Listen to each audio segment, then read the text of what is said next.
अस्सलाम वालेकुम। Mindless academy में खुशामदीद। लास्ट टाइम हमने जो लेक्चर पढ़ा था उसका ब्रीफ से इंट्रोडक्शन में देती हूँ। हम ब्रांचेस ऑफ बियोलॉजी पढ़ रहे थे और हमारा हाफ़ जो है वो लेक्चर हुआ था। हाफ़ मैं इधर आपको दूंगी जो रह गया था। लास्ट हाफ वाला मैं आपको ब्रीफ से इंट्रोडक्शन दे देती हूँ कि हमने क्या पढ़ा था। हमने पढ़ा था मॉर्फोलॉजी, ओके। उसके अलावा हमने पढ़ा था एनाटमी,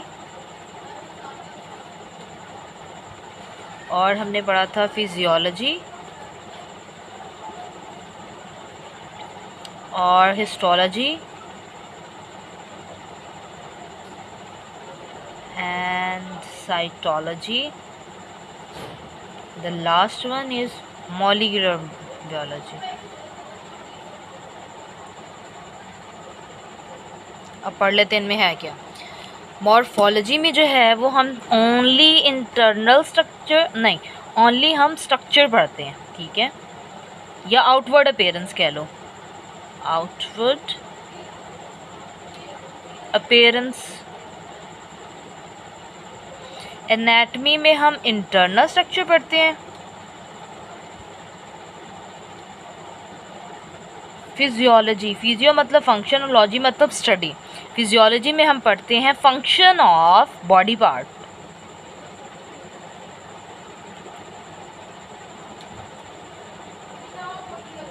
हिस्टोलॉजी, हिस्टो मतलब टिश्यू एंड लॉजी मतलब study, study of tissues, study of microscopic tissues.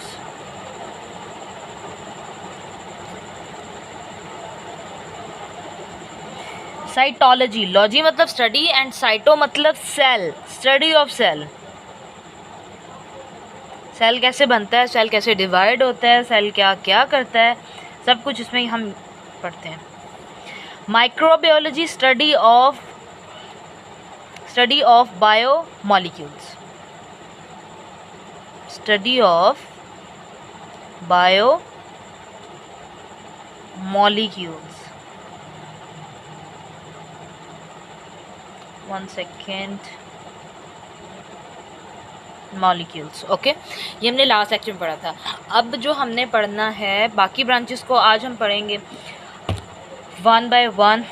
First पे जो हमारे पास आ जाती है 2 3 4 5 6 हमने पढ़ ली थी, 7 हम आज पढ़ेंगे। फर्स्ट पे जो अब हमारे पास आती है वो एम्ब्रियोलॉजी है। एम्ब्रियोलॉजी में हम क्या पढ़ते हैं, एम्ब्रियोलॉजी में हम पढ़ते हैं कि एक एम्ब्रियो, ठीक है, एक छोटा सा जो एम्ब्रियो है जो बाद में क्या बनता है, ऑर्गेनिज्म, एक सेल कह लो, ठीक है, एक फर्टिलाइज्ड एग कह लो, फर्टिलाइज्ड एग। अब इस फर्टिलाइज्ड एग में क्या होता है कि मतलब अगर ये सेल है ना तो इसमें क्या होगा, हमारे पास स्पर्म होगा प्लस एग होगा, तो इसको हम कहेंगे कि फर्टिलाइज्ड एग है, मतलब ये अपने अंदर से कुछ जनरेट कर सकता है। अगर इसके पास सिर्फ एग होगा, स्पर्म होगा, तो ये कुछ भी नहीं बनाएगा, ठीक है। एक एग और स्पर्म ही इंडिविजुअल बनाते हैं, एक जाइगोड बनाते हैं, ठीक है, जाइगोड बनाते हैं। और जाइगोड ही आगे क्या करता है, इंडिविजुअल बनाता है या फिर ऑर्गेनिज्म बनाता है, या फिर ऑर्गेनिज्म बनाता है। अब इसमें हम स्टडी क्या करते हैं, एक फर्टिलाइज्ड एग को स्टडी करते हैं जो अपना क्या है, डेवलपमेंटल प्रोसेस के दौरान गुजर के, या डेवलपमेंटल प्रोसेस इसके ऊपर होता है। डेवलपमेंटल प्रोसेस मतलब कि मतलब ये जो डेवलपमेंट का प्रोसेस होता है, डेवलपमेंट मतलब नशोनुमा पाना एक एग से ऑर्गेनिज्म तक, ठीक है, फर्टिलाइज्ड एग टू ऑर्गेनिज्म। इस ब्रांच में हम स्टडी क्या कर रहे होते हैं, टिश्यू और ऑर्गन फॉर्मेशन को भी स्टडी कर रहे होते हैं, क्योंकि एक एग ही जो है, एक फर्टिलाइज्ड एग ही है जो डिवाइड हो के सेल बनेगा, टिश्यू बनेगा, ऑर्गन बनेगा, ऑर्गन सिस्टम बनेगा, इंडिविजुअल बन जाएगा, ओके। तो इसमें और क्या क्या हम स्टडी करते हैं, हम स्टडी करते हैं टिश्यू को, और इसके अलावा हम करते हैं ऑर्गन फॉर्मेशन को। हमारे पास ऑर्गन कैसे बनता है? अब ऑर्गन क्या है, मैंने लास्ट टाइम भी बताया था। ऑर्गन में हमारे पास हार्ट आ जाते हैं, हमारे पास लीवर आ जाते हैं, हमारे पास किडनी आ जाती है। डिफरेंट ऑर्गन्स हमारे पास जो बॉडी में प्रेजेंट है वो सारे आ जाते हैं। ओके ओके इसके अलावा हम क्या पढ़ते हैं इसमें हम बर्थ डिफेक्ट भी पढ़ते हैं। बर्थ डिफेक्ट क्या होता है? बर्थ डिफेक्ट जब बच्चा पैदा होता है ना, तो उसके साथ जो वो बीमारी लेके पैदा होता है वो हम पढ़ेंगे, ठीक है। और वो बीमारी हम सेकेंड ईयर में वैसे है ये कि उसमें क्या होता है, क्लेफ्ट प्लेट होती है। वो बीमारियां मतलब वो बचपन के साथ जैसे ही वो पैदा होते हैं ना, तो वो पैदा होते साथ ही उनको वो बीमारियां शुरू से ही होती हैं। ओके वो पढ़ेंगे। उसके अलावा हम क्या करेंगे कि हम डेवलप करेंगे, हम बनाएंगे, क्या बनाएंगे? Medical treatment. एक तो हमने बर्थ डिफेक्ट पढ़ना है, ठीक है, ऊपर से हमने उसका क्या पढ़ना है कि उसको ट्रीट हमने कैसे करना है। ओके ये हमारी ब्रांच होगी है। नेक्स्ट ब्रांच है हमारे पास जेनेटिक्स। क्या ब्रांच है हमारे पास? जेनेटिक्स। जेनेटिक्स में हम क्या पढ़ते हैं? जेनेटिक्स बेसिकली हम इसमें क्या पढ़ते हैं? Study of genes. अब जीन्स क्या हैं भाई? जीन्स वो बला है जो हमारे अंदर हर चीज़ को कंट्रोल कर रहे हैं। हमारी आँखों का कलर, हमारी रंगत, हमारे बालों का कलर, एवरीथिंग जो भी एक स्पेसिफिक एक बंदे की अपनी होती है, वो कौन कंट्रोल कर रहा होता है? जीन्स। और जीन्स हर बंदे के अपने अपने होते हैं। ओके लेकिन जेनेटिक्स में हमने इन्हीं जीन्स को पढ़ना है कि वो जो जीन्स हैं वो ट्रांसफ़र होते हैं। ओके ट्रांसफ़र होते हैं किधर से? Parents to offspring. वो ऑफस्प्रिंग क्या होते हैं? ऑफस्प्रिंग चिल्ड्रन को कहते हैं, बच्चों को कहते हैं। ओके इसे हमने क्या स्टडी करना है? जीन्स को स्टडी करना है जो ट्रांसफ़र होते हैं पेरेंट से ऑफस्प्रिंग में। कैसे ट्रांसफ़र होते हैं वही हमने यहाँ पे स्टडी करना होता है। इसके अलावा क्या होता है? इसमें जेनेटिक डिसऑर्डर्स हम स्टडी करते हैं। अब जेनेटिक डिसऑर्डर्स क्या होता है? अभी जो मैंने ऊपर बताया है कि बर्थ डिफेक्ट जो बच्चा अपने साथ ले के पैदा होता है, जैसे कुछ बच्चों के दिल में सुराख होता है, ठीक है, बाय बर्थ ही होता है वो, ऐसी बीमारियां जो वो लेके पैदा होते हैं, ये हमने यहाँ पे स्टडी करनी है। और जेनेटिक ऑर्डर भी ऐसे जो जीन्स के डिसऑर्डर है, ठीक है, जीन्स के डिसऑर्डर। कुछ लोग जो आपने ट्रांसजेंडर देखे होंगे वो इन्हीं वजह से होता है कि उनमें जीन्स ना आगे पीछे होते हैं, कमी या ज़्यादती हुई होती है। तो इंसान के अंदर कितने होते हैं? 46 क्रोमोसोम्स होते हैं टोटल।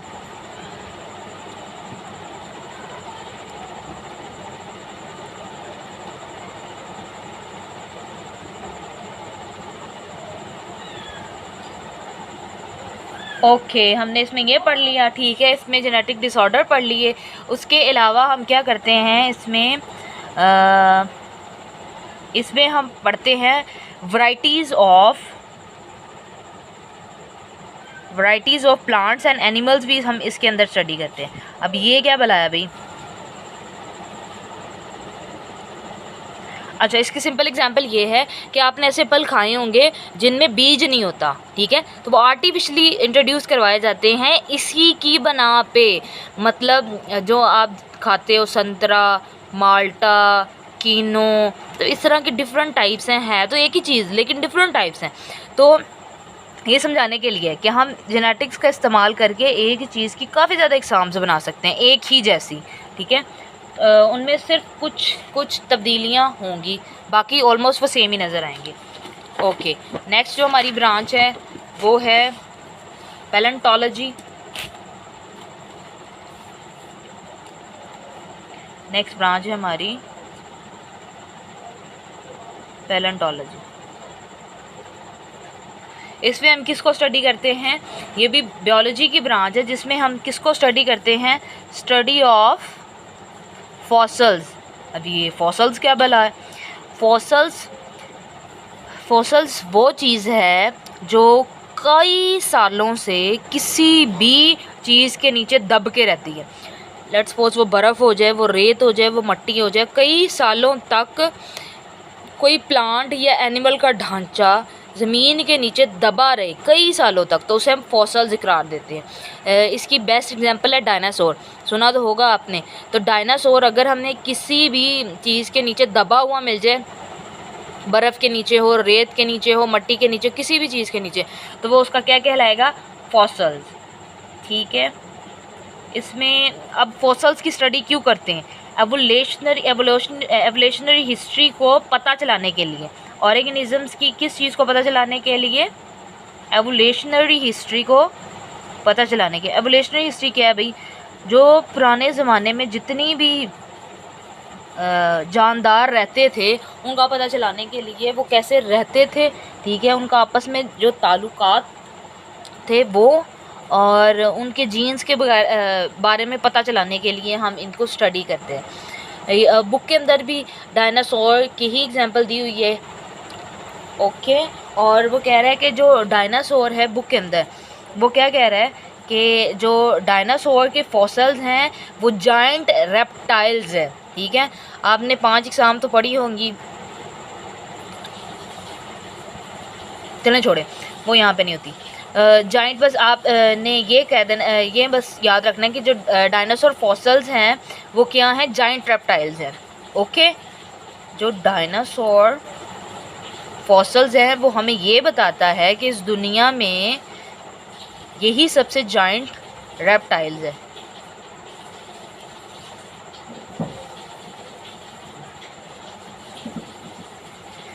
अब फॉसिल्स, यहाँ पे फॉसिल्स की डेफिनेशन भी दी हुई है जो बुक में अक्सर ही पूछ सकते हैं, वो एमसीक्यूज़ में भी पूछ सकते हैं। इसके अलावा वो किस में पूछ सकते हैं? हमारे शॉर्टकट से पूछ सकते हैं कि फॉसिल क्या है। फॉसिल्स क्या हैं? रिमेन्स होते हैं। फॉसिल्स क्या हैं? फॉसिल्स हमारे पास क्या हैं? फॉसिल्स हमारे पास रिमेन्स होते हैं।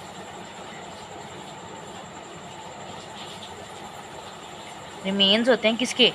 प्लांट्स के एंड एनिमल्स के। और ये क्या होते हैं? प्रिजर्व होते हैं। प्रिजर्व मतलब दबे हुए होते हैं वहाँ पे, मतलब बड़े आराम से पड़े हुए होते हैं। कहाँ पे? इन रॉक्स, पत्थरों में, या दूसरे जियोग्राफिकल फॉर्मेशन। जियोग्राफिकल फॉर्मेशन में हमारे पास क्या क्या आ जाता है? रेत आ जाती है, मिट्टी आ जाती है, मैंने भी आपको बताया, वो सारी चीज़ें आ जाती हैं। ठीक है, और ओल्डेस्ट जो हमारे पास फॉसिल फ्यूल है, सॉरी फॉसिल्स हैं जो ओल्डेस्ट है, मतलब सबसे जो पुराना है, ओल्डेस्ट फॉसिल हमारे पास कौन सा है? साइनोबैक्टीरिया का।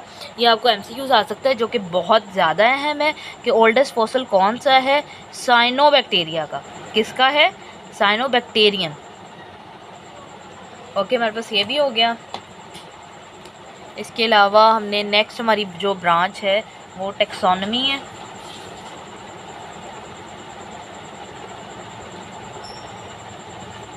टेक्सोनमी क्या है? टेक्सोनमी भी बियोलॉजी की ही ब्रांच है जिसमें हम किसको स्टडी करते हैं? क्लासिफिकेशन को स्टडी करते हैं। Classification of organisms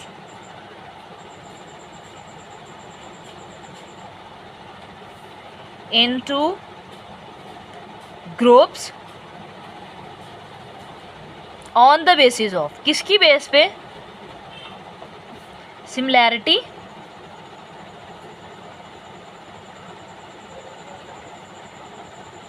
and differences.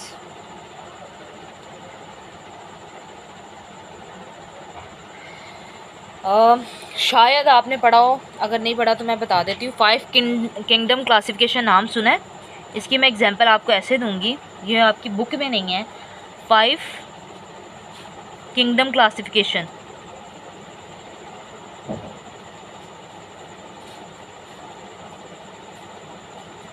इसमें क्या होता है? इसमें हम जितने भी जानदार हैं उनको 5 ग्रुप्स में डिवाइड करते हैं। वो कौन कौन से ग्रुप हैं? हमारे पास हैं एनिमल। अब एनिमल्स में सारे आ जाते हैं जितने ह्यूमन, और उसके अलावा बाकी जितने भी जानवर हैं। ठीक है, प्लांट्स में सारे पौधे आ जाते हैं। उसके अलावा मोनेरा, प्रोटिस्टा, फिंजाई। ओके, हमारे पास ये टॉपिक भी हमारा हो गया। उसके बाद जो हमारे पास है इकोलॉजी, हमारे पास ब्रांच आती है, बस थोड़ी सी रह गई हमारे पास।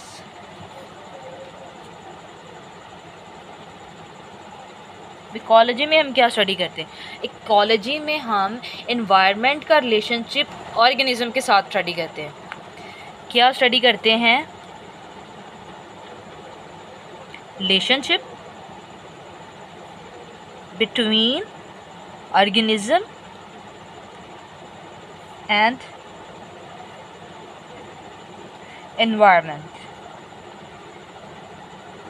इसमें और हम क्या स्टडी करते हैं? हम स्टडी करते हैं ये हमें हेल्प करती है, किस चीज़ में हमें हेल्प करती है? कंजर्व करने में। बायोडाइवर्सिटी। बायोडाइवर्सिटी क्या होता है कि जानवरों की डिफरेंट इकसाम को कैसे बचाया जा सके। मैं तो यही कहूँगी कि एनवायरनमेंट जो है, अगर बुरा एनवायरनमेंट है तो उसमें हम किस तरह से बायोडाइवर्सिटी बचा सकते हैं, मतलब एनिमल्स को बचा सकते हैं। क्लाइमेट चेंज से डिफरेंट चीज़ें आ जाती हैं ना, तो उससे हम पहले तो हम एनवायरमेंटल इश्यूज़ को रिजॉल्व करते हैं।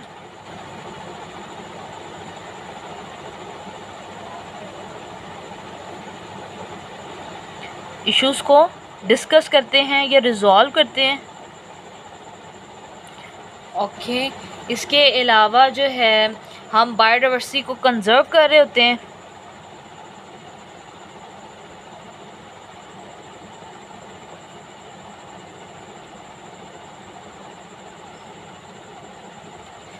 ओके, इसमें उसने कहा कि हम फूड चेन को पढ़ते हैं। फूड चेन क्या है? फूड चेन का उसने जिक्र किया है कि जैसे लेट्स सपोज फूड चेन है हमारे पास। फूड चेन में है कि हमारे पास सबसे पहले ग्रास है। ग्रास को कौन खाता है? माउस। चूहा। चूहे कौन खाता है? ईगल। ईगल को कौन खाता है? लेट्स सपोज आप कह लो ईगल को खाता है फॉक्स। ठीक है, तो ये हमारी क्या है? फूड चेन है। ओके, नेक्स्ट हमारे पास जो ब्रांच है वो हमारे पास नेक्स्ट ब्रांच है मराइन बायोलॉजी। मराइन बायोलॉजी में क्या होता है? मराइन बायोलॉजी में हम स्टडी करते हैं किसकी? ओशन की। Life in ocean. Study of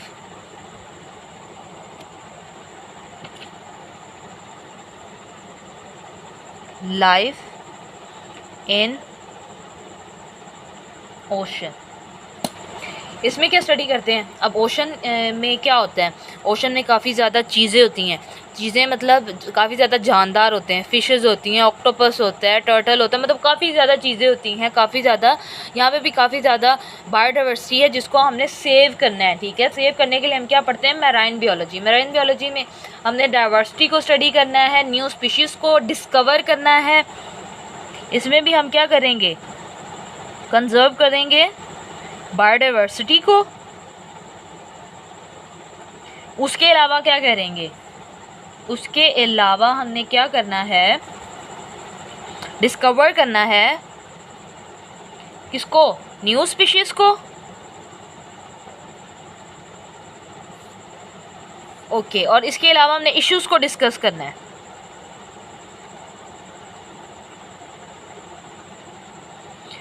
जो भी मराइन लाइफ के हैं।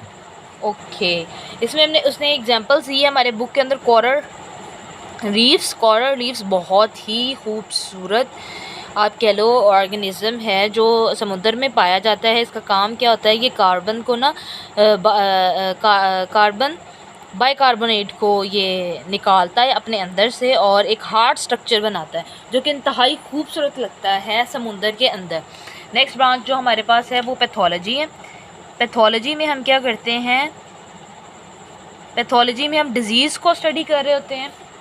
ओके, पैथो जब भी लफ्ज़ आए तो आपके दिमाग में एक ही बात आनी चाहिए, डिज़ीज़। इसमें हम किसको स्टडी करते हैं? Study of disease. अब जब डिज़ीज़ को स्टडी कर रहे हैं तो हम ये भी पढ़ेंगे भाई उसके कॉजेज़ क्या हैं। ठीक है, कॉजेज़ पढ़ रहे हैं तो हम ये भी पढ़ेंगे कि वो बॉडी पे कैसे कैसे अंदर असरअंदाज हो रही है, उसके इफ़ेक्ट्स भी पढ़ेंगे। पैथोलॉजी क्या बताती है हमें? डिजीज़ डायग्नोसिस बताती है, ठीक है। ये हेल्प किस चीज़ में करती है? हमें हेल्प को डिज़ीज़ को डायग्नोस करने में,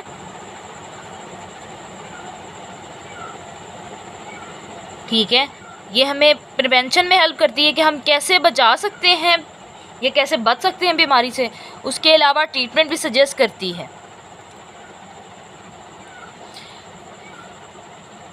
इसमें हमने क्या पढ़ना है? स्टडी ऑफ डिजीज़, ठीक है। उसके कॉजेज़, कौन कौन से कॉजेज़ हैं, किन किन वजह से ये बीमारियां हो जाती हैं, ओके। जरासीम कैसे हम तक पहुंचते हैं, कैसे ह्यूमन बॉडी तक पहुंचते हैं। इफ़ेक्ट ह्यूमन बॉडी पे क्या इफ़ेक्ट करती है, क्या क्या कमज़ोरियाँ लाती है, किस किस चीज़ को इफ़ेक्ट करी होती है, कौन कौन से ऑर्गन को इफ़ेक्ट करी होती है वो बीमारी।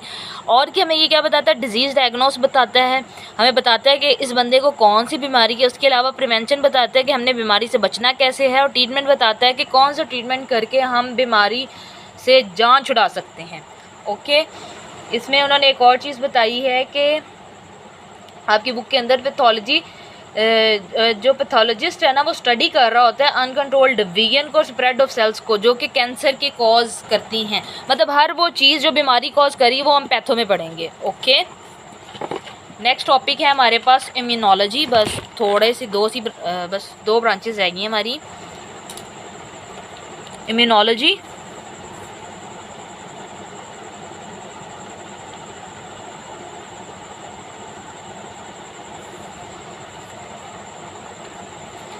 इम्यूनोलॉजी में हम क्या पढ़ेंगे? इम्यूनोलॉजी में हम पढ़ेंगे इम्यून सिस्टम को। अब इम्यून सिस्टम क्या है, चलो बताते हैं अभी इम्यून सिस्टम क्या है। Study of immune system. बेटा इम्यून सिस्टम क्या होता है? इम्यून सिस्टम ये है कि हमारी बॉडी, लेट्स सपोज मैं कहती हूँ कि इस बंदे को ना बुखार हो गया। ये एक हमारे पास बंदा है, इसको ना हो गया फीवर। हमारे पास एक और बंदा है, इसको भी हो गया फीवर। इस बंदे को हुआ फीवर, इसको हुआ 2 दिन। इस बंदे को हुआ फीवर 1 वीक।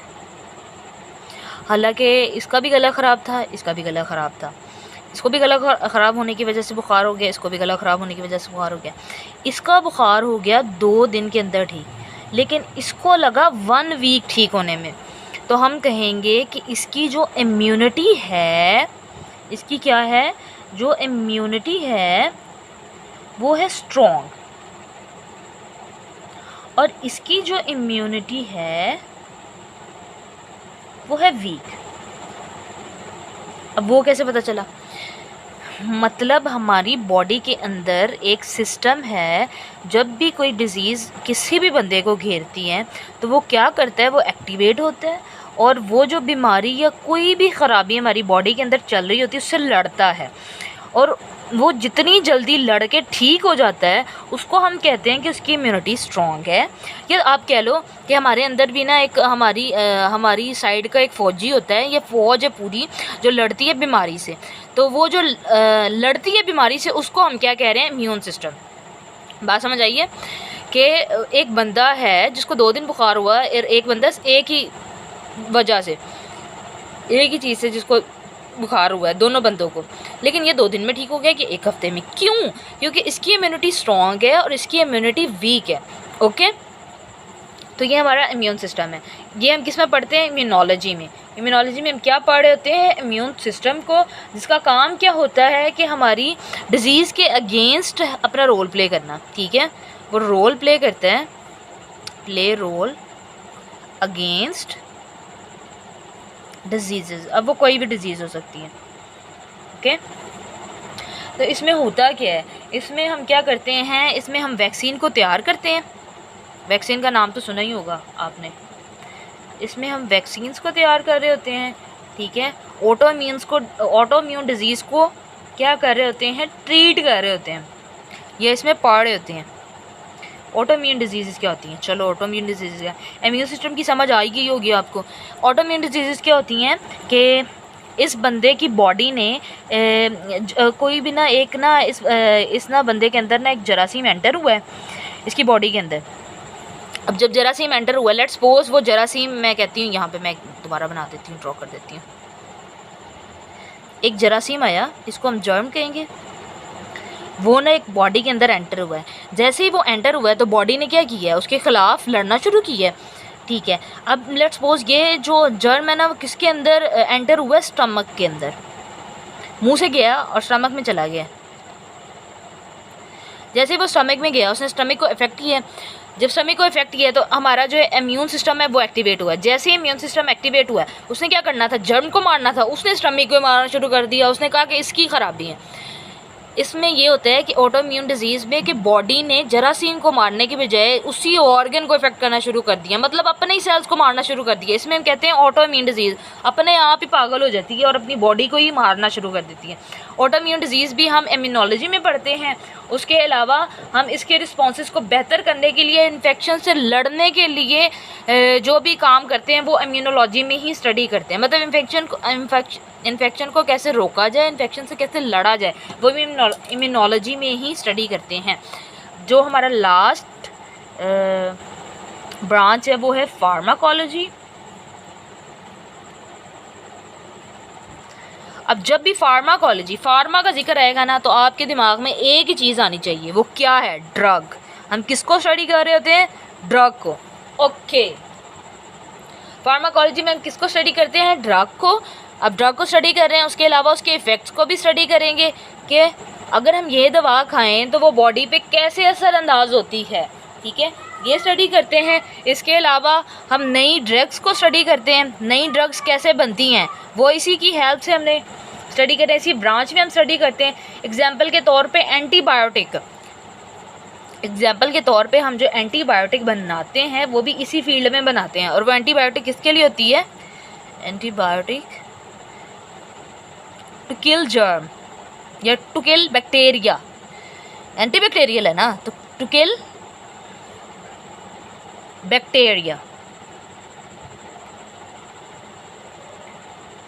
ओके, हमारा आज का टॉपिक हो गया फिनिश, कंप्लीट हो गया। अगर आपको फिर भी कोई मसला है तो आप मुझसे कमेंट करके पूछ सकते हैं, मैं आपके कमेंट का पर्सनली रिप्लाई करूंगी। अगर आपको मेरा लेक्चर पसंद आया तो please like, subscribe and share, अपने फ्रेंड से ज़्यादा शेयर करें।